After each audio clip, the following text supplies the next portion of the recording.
Hey YouTube, so right now I'm sitting in my wife's Dodge Dart 2013 model.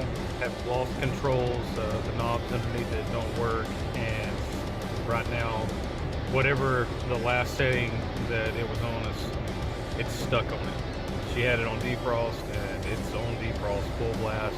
The controls on the steering wheel do work. I ran across a video and I'll put the link in the description below. Basically, I'm gonna take this thing out and I'm gonna show you guys how to do it, and then I'm gonna show you guys the fix, and hopefully it works out. Okay, the first step to taking this dash apart is there's a screw right there. I've already taken it out, but it releases this top piece right here.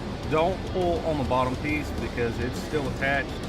I have already loosened this up. It will take a little bit of prying on this side to get it started, and once it gets started it'll be easy. You just pull forward and it'll snap right off.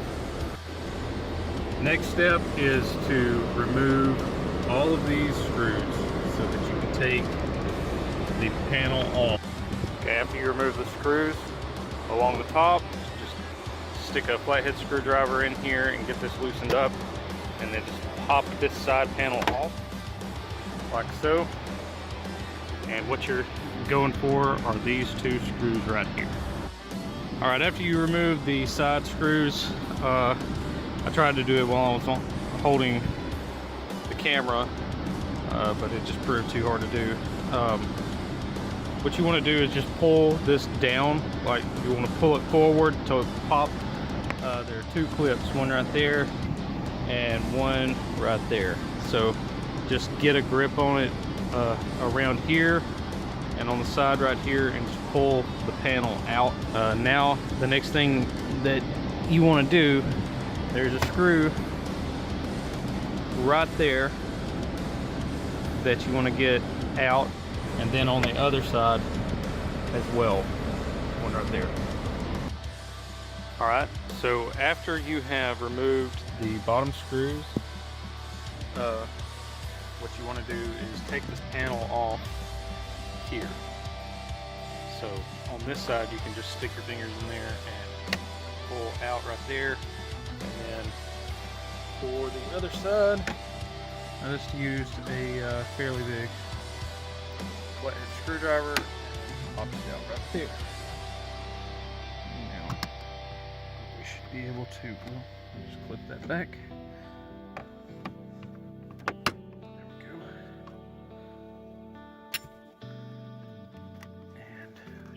Pull that back, and now our next task is to remove this black piece.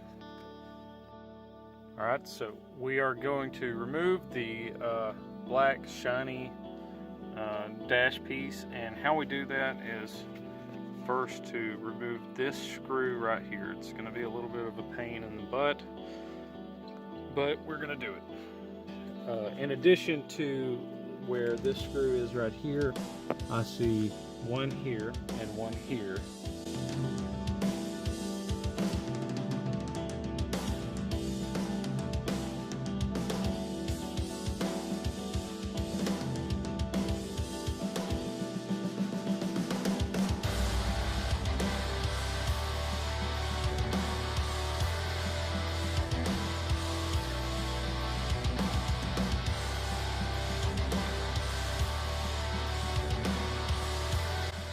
Okay guys, got this thing off. It took a little bit of moving around, but I finally got it. Next thing you want to do is you want to remove these three cables. After you pulled the cables out, there are 1, 2, and then 3. It should be right there. There you are. Okay, so there are 4. 4 nuts to take off. Alright, so these nuts are going to be a 5/16 nut, and they're pretty accessible.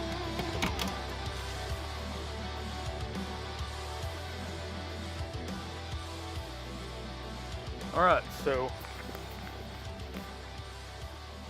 we've got the unit out. Now it's time to take it apart.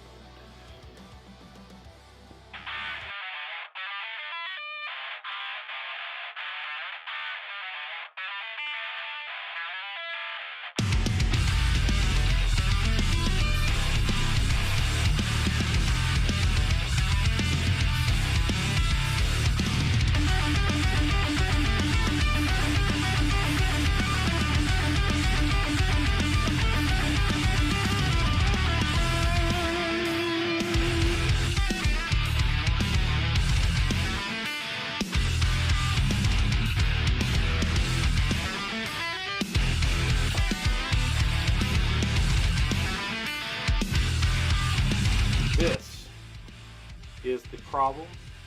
It is the 4-lead ribbon cable. You can tell by the 4, you can see the 4 leads in there, 4 leads. And I just pulled this out. You just lift up the back tab here off of the circuit board and push the ribbon cable out of its holder. And I just did that you know, just in case there was any kind of corrosion or anything like that, or any kind of film that might be over the lead, that it could it just kind of clean it off a little bit. His fix was to put the ribbon cable in and then take, he used gaffer tape, G-A-F-F-E-R, if that's how that's pronounced. He used that to hold down the ribbon cable. I'm going to put this back in here. There we go. Don't force anything, but you just have to kind of wiggle it around so it's right. Alright, so as you can see here, see how this is raised? This is causing some play. And so his solution is to tape this down. Tape it down where it's secure.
Okay guys, so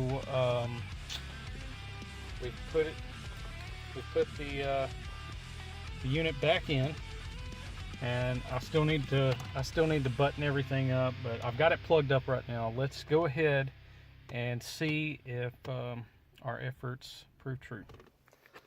So we're gonna go ahead and turn the unit on, and there it is. Yes! That just saved me like $1,000 bucks. $1,000 bucks. Boom.